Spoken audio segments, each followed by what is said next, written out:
Welcome to the International Rescue Committee's video series on buying a home in the United States. This video is divided into 3 parts. Part 1 will go over how to make a financial plan and determine what you can afford. Part 2 will go over how to finance your home purchase, including mortgages and other resources. And Part 3 will discuss shopping for your home.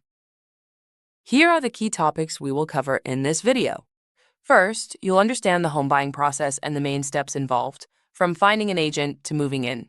Next, we'll talk about how to make an offer, including what earnest money is and how negotiations work.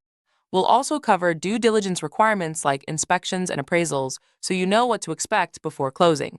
Finally, we'll prepare you for closing costs and the final paperwork before you get the keys to your new home. So let's look at the key things to think about when deciding what you need in a home. First, it's helpful to separate needs from wants. Needs are the non-negotiables, the things you must have for your household to live safely and comfortably. Wants are the extras that would be nice but aren't essential. This distinction helps you stay focused, especially in a competitive housing market. Next, think about location. Location affects your daily life more than almost anything else. Consider the community. Do you prefer a quiet neighborhood? Something walkable? Close to family? Look at schools if that's relevant for your family. And think about transportation. Whether you rely on public transit, biking, or driving, you want to live somewhere that supports your routine. Another important category is space. What size of home fits your needs? How many bedrooms do you need today, and will that change in the near future? Also consider outdoor space, whether that's a yard, patio, or simply access to a shared outdoor area. Finally, look at other features that may matter to you. A driveway or garage might be important if you have a car or need storage. And for some families, wheelchair accessibility or other mobility considerations are crucial. All of these factors help you understand what kind of home will best support you and your household, not just right now, but in the years ahead.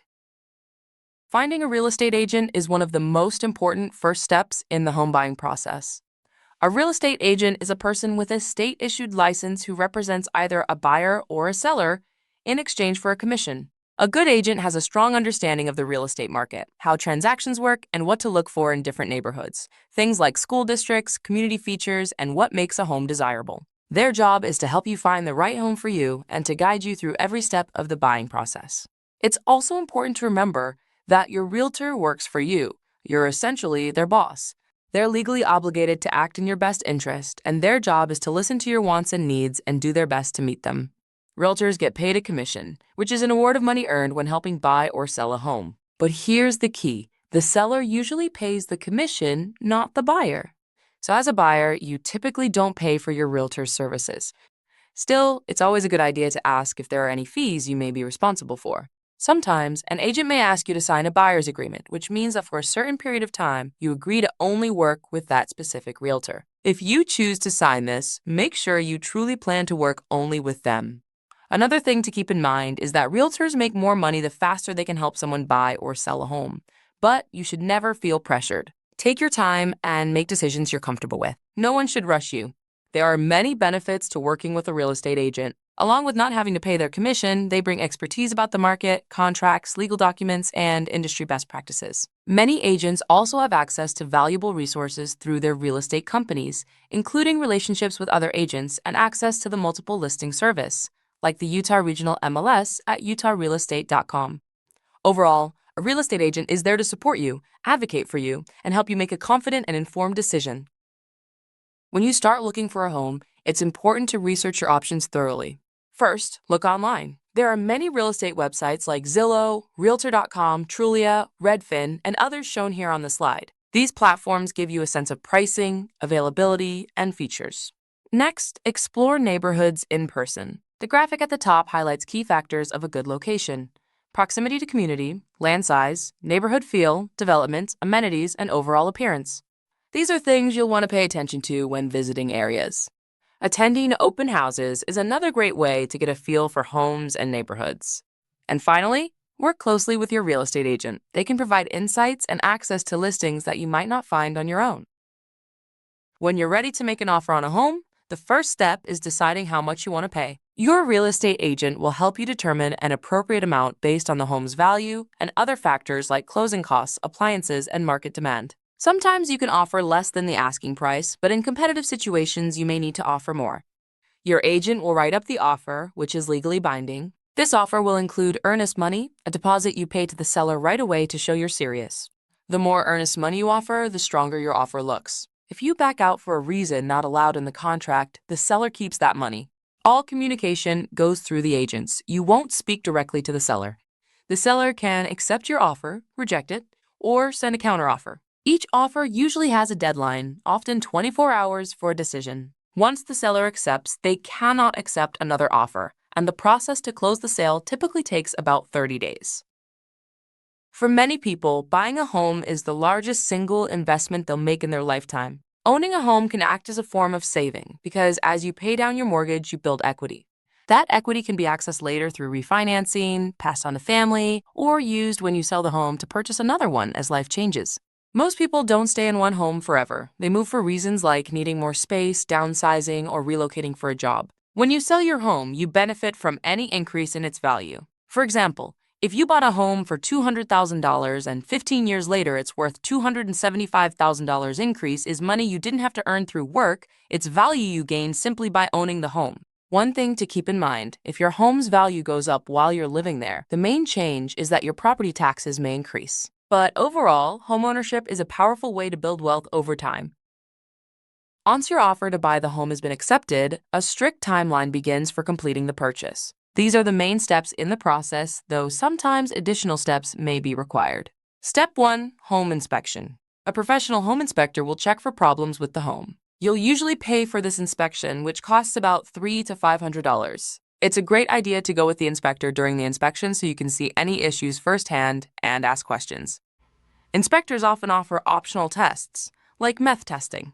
Meth contamination can happen even in homes that look perfectly nice, and cleanup can be expensive. If a test comes back positive, talk to your realtor about your options. Another optional service is scoping the sewer line, where a camera checks for blockages or damage. Step 2. Appraisal.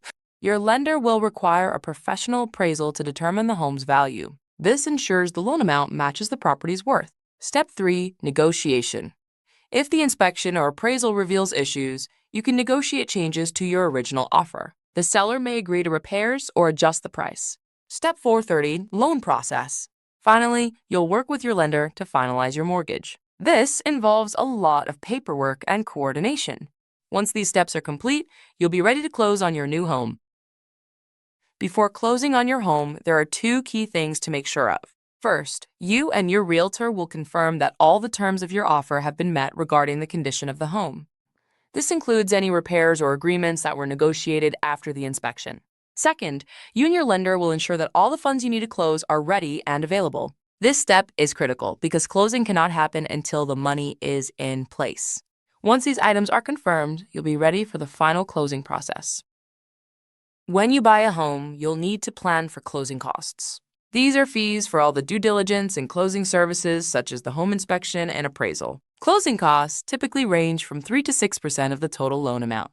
You can choose to pay these costs separately at closing or roll them into your loan. The chart on the right breaks down common costs for buyers and sellers. For buyers, this includes lender fees like origination and application fees, escrow charges for insurance and taxes, and title fees for things like title insurance and recording. Sellers usually pay real estate commissions and some title-related fees. Understanding these costs upfront will help you avoid surprises and budget effectively for your home purchase. Closing is the final step in buying your home. At this stage, you'll sign all the paperwork to officially transfer ownership. You'll also pay any remaining closing costs. Closing costs cover all the expenses from the buying process and getting your mortgage. They typically add up to about 3% of the home's purchase price. For example, if your home costs $200,000, you can expect around $6,000 in closing costs. If you've taken advantage of IDA or DPA programs, you may have up to $30,000 available to cover both your down payment and closing costs. Remember, the larger your down payment, the lower your monthly mortgage payment will be.